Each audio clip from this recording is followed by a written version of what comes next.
Hi everyone, and welcome to this final video in this Basics to R series that we've gone through together. So throughout the course of the series, we've gone through how to set up R, how to manage your data. We've also talked about your ability to do basic descriptive analyses, running some basic inferential statistics such as a t-test, a correlation, a ANOVA, ANCOVA, and then linear regression as well.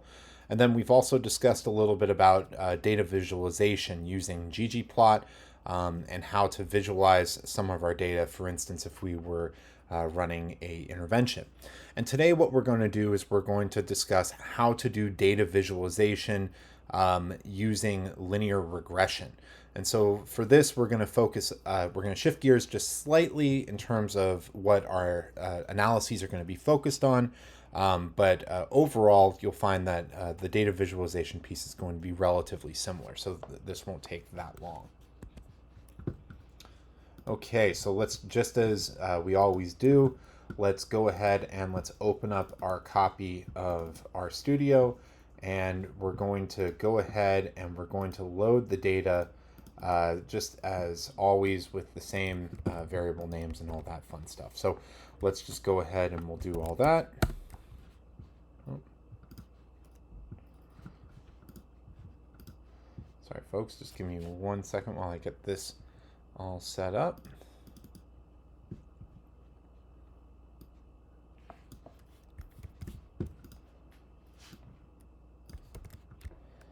Okay, and so once our data are loaded and we're all set, and with that, we can go ahead and we can get started with our analyses that we're planning to run today. So first things first is just as a reminder,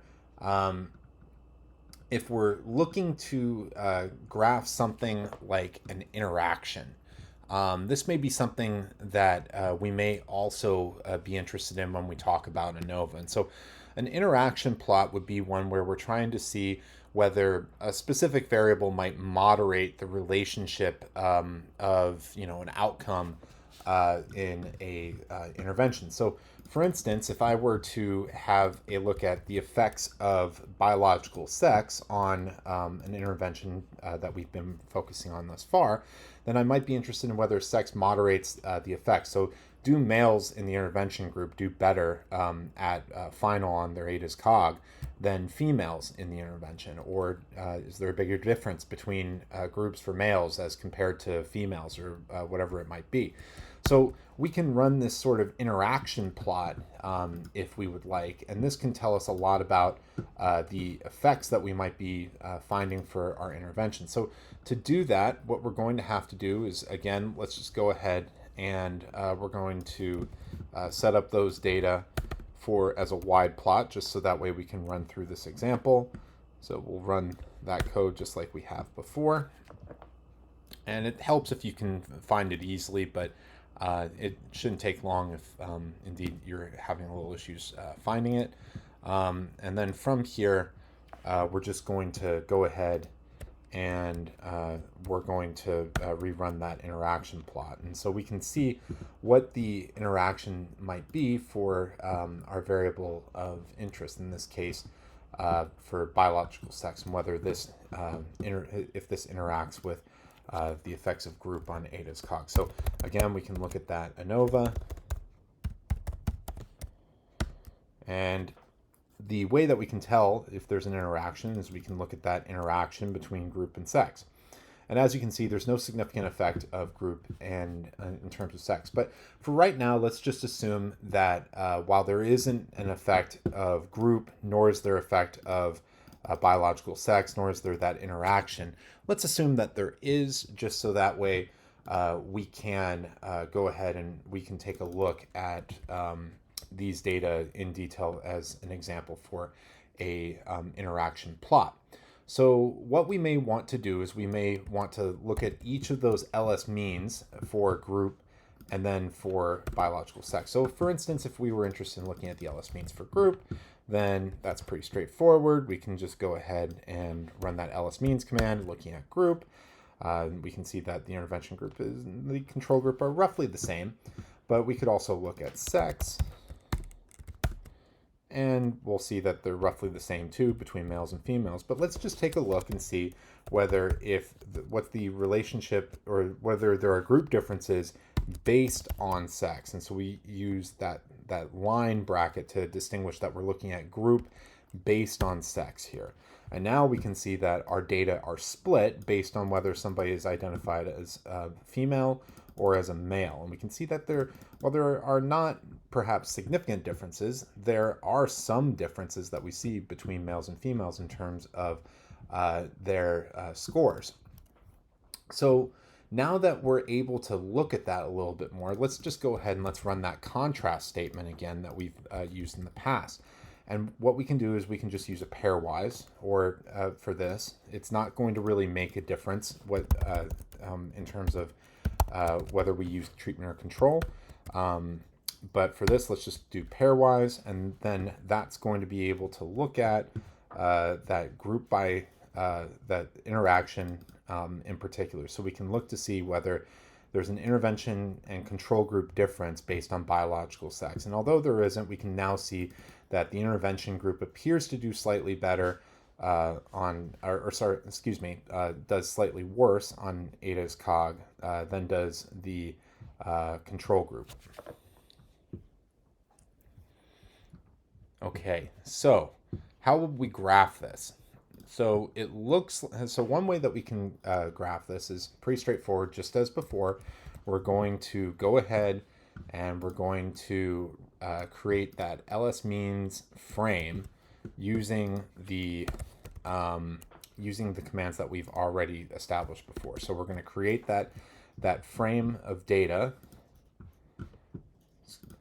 which looks like we have before: group, control group, intervention group, control group, intervention group, and then we have them split by sex, and then we have the ls-means, standard errors, and all that fun stuff.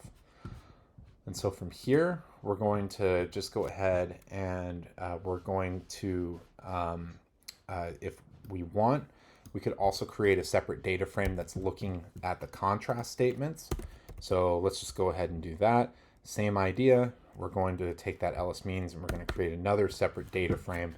And this one's going to be looking at the contrast statements. And so what this is just looking at intervention minus control for males and for females. And so this is a little bit different, but it's just another way of looking at the same data and the same results.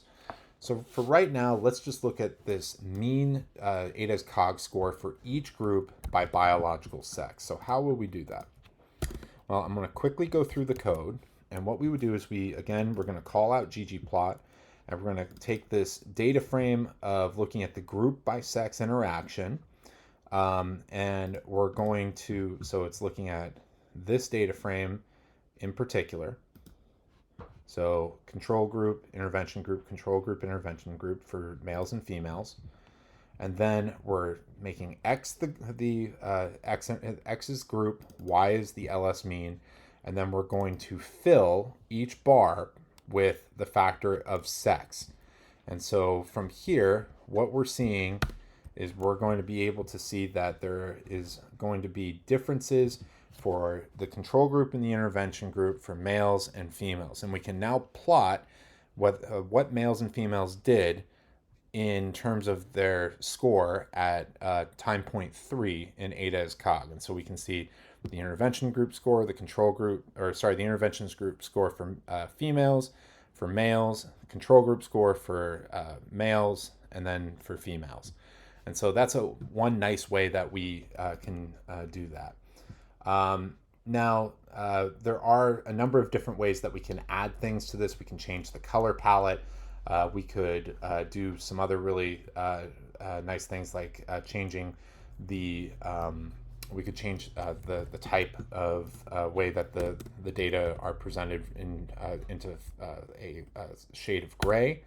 And so this is just going to do the same thing, but obviously in black and grayscale. But we could also make the color palette a little bit different. And I'm not going to go through all those different ways that we can do that right now. I provide some examples in the example code, so you can run through that yourself. But one thing that we can do that I'd like to just briefly go through together is that we can also graph the contrast. So remember, we create a separate data frame for the contrast statement, and that might tell us something a little bit different.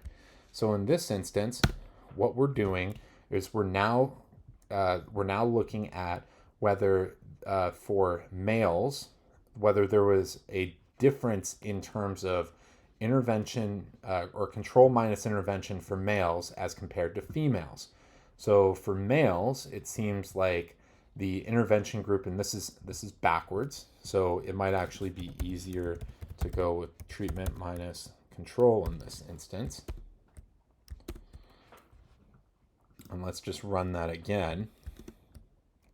And now we can see that for males, ADAS-Cog score appears to have been dramatically different at time point 3 for males, so such that the intervention group got, worse in ADAS-Cog score than for males than the control group. But for females, there seemed to be an improvement in ADAS-Cog in the intervention group relative to the control. So it's really about how you frame the data. So we can run back to a previous plot that we've done, and we can see sort of the same thing, that for the intervention group, it appears that for males, they did slightly worse than the control group in terms of their ADAS-Cog, whereas for females, we see the opposite, that the intervention group did slightly better in terms of their ADAS-Cog. So that's just another way that we can frame those data, and something that we might want to do in particular if we're interested in looking at contrast rather than looking at the results for each mean difference. So another thing that you might want to do as well is you might be interested in trying to look at something like linear regressions, like we talked about a little while ago. And so for this, what I'd like to focus on here is I'd like to focus on how we can do a regression analysis using ggplot.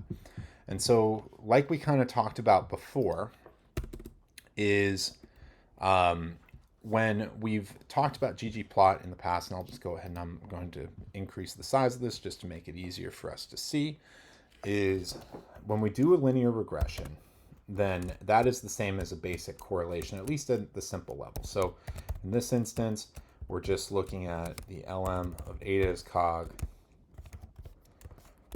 onto age at baseline.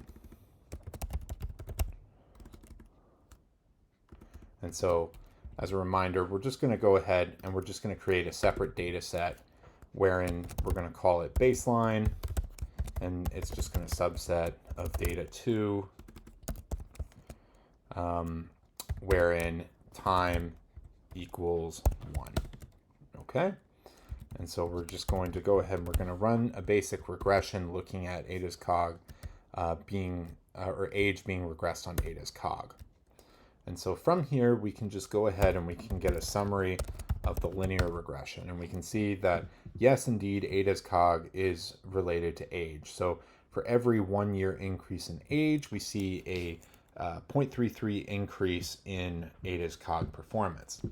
And of course, we could run the same result as well if we were to just look at something like a correlational test, and we would see something along the same lines of a correlation. Now, this obviously, the correlation isn't going to tell us the same thing. It's going to tell us the Pearson's R between the two. And the only way that we're able to test that or find if that's similar is to do something like the multiple R squared. So what we could do is we could see that these two are actually the exact same by taking 0.1425 and squaring that result. By square rooting that result. And we can see that that's roughly the same as the correlational estimate, or the Pearson's R, as it should be, because it's the R squared. So once we can establish that, we might be able to also do some other things, though, to really get an idea of what is the relationship between ADAS-Cog and age. So in this instance, we might be interested in trying to understand whether age is related to ADAS-Cog after accounting for some other things. Like, for instance, let's just say age, sex, and education. So now we want to look at the relationship between these variables, and we can run a linear regression analysis again. And now we can see that, yes, indeed, still age is associated with ADAS-Cog score, even after controlling for sex and education. And so if we want to plot this in ggplot2, there are some interesting ways that we can plot this, but there are some things that first we need to do in ggplot2. And the main thing that we need to do is that a linear regression graph is really just a graph of the residuals of the x and y variables. So let me say that one more time. A linear regression graph is really just a graph of the residuals of the x and y variables. What that means is that in order to be able to plot the relationship of ADAS-Cog with age after accounting for sex and education, we need to look at the residual relationship of ADAS-Cog with all the other variables included. So in this case, the residuals of ADAS-Cog for sex plus education, and then we also need to get the residuals of age when accounting for all other variables within the linear regression as well. So let's step through this one step by step. To get this, for the ADAS-Cog residuals, we would use the command residuals, and then we're going to create a linear regression which includes all of the same variables as before, with the exception of age. So we're taking the residuals of ADAS-Cog without regard for age. So ADAS-Cog is being, or sex and education are being regressed onto ADAS-Cog. And then we are taking the residuals of age after accounting for all of the other covariates in the model. So in this case, sex and education. So these are two separate residuals that we're creating here. So if I were to look at that, they're just a set of numbers of the residuals for what the predicted value would be versus the actual value. From here, we would then create a data frame of these residuals. So we're creating a data frame wherein we have the residuals of ADAS-Cog in one column and the residuals of age in another column. Once we have that, we would just go ahead and we need to add in the mean value back in for each of our residuals. So what does that mean? Well, if we were to look at these numbers and we were to just look at the residual numbers for age, for instance. So let's just go ahead and let's just bring up resid age.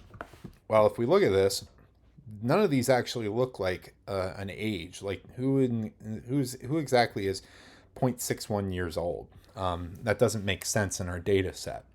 But what has happened here is that the people that are in this is more of a test of, what has happened here is that this is the predicted value minus the actual value. So these values should be relatively small if we have a good model. And so what we need to do is we need to add back in the mean values in order to get the actual estimate, or else our graph's just not going to make a whole lot of sense because we're going to be plotting the residuals against each other. And so to do this, all we're going to do is we're going to go ahead and we're going to create a new variable, or we can use the same variable if we want. And we're just going to add back in the mean value that we're trying to plot. So in this case, we've got the residual of .8as, and then we're just going to add back in the mean for each individual back into the residuals. And so we can actually plot that now. And if we look at what those values are within our data set, well, this looks a lot more likely, and we'll see this will look even more easy to understand once we do this for age as well. So if we look, yeah, that seems a lot more reasonable, since this residualized age score seems to make a lot more sense alongside this residualized ADAS-Cog score. And now what we can do is we can just go ahead and we can create that plot that we were hoping to make, looking at ADAS-Cog plus and the relationship between ADAS-Cog plus and age after accounting for education and for biological sex. And so let's just go ahead and we'll go through this detailed code right now. So again, we're just going to call the data set, in this case data resid. This is just calling out what our variables are. In this case, we've got as our x-axis the residualized age score, and the y-axis is our residualized ADAS-Cog score. We then label the x and y axes right here, x and y, based on whatever we want to call them. And this is this geom_point command is saying that the dots on our scatter plot are going to be in black. And this geom_smooth command is saying that I want to create a linear regression that's going to be on my graph based off of the data that I've provided. This is just giving me the theme for the data, and this is just providing some elements that I want the data to look like in terms of the panel borders and all the grids. So it's a nice clean looking plot that I have here. You don't need to include any of this, by the way, if you don't want to. So we can run the same thing, and it should, we can run the same thing and it will give you the same result. It's just not going to be as pretty of a plot, at least in my opinion. But nonetheless, what you can see here is we now have the standard errors included in this graph. These are in gray. We now have the dots for each individual included in the graph, and we can see the relationship between age and ADAS-Cog score in this graph.